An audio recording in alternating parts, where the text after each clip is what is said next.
So here we on the couch. I got my project ML Modifier. As you can see in the photo, I had a pretty bad I don't know, ding or scratch or whatever you want to call it, a boo-boo.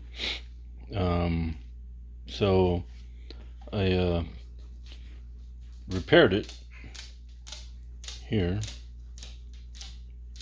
with this glazing spot putty. Just the putty makes up the thickness in the paint and the finish. So then I'm going to color match it as close as I can and clear coat it, and we'll see the results when I get there. Thanks for watching.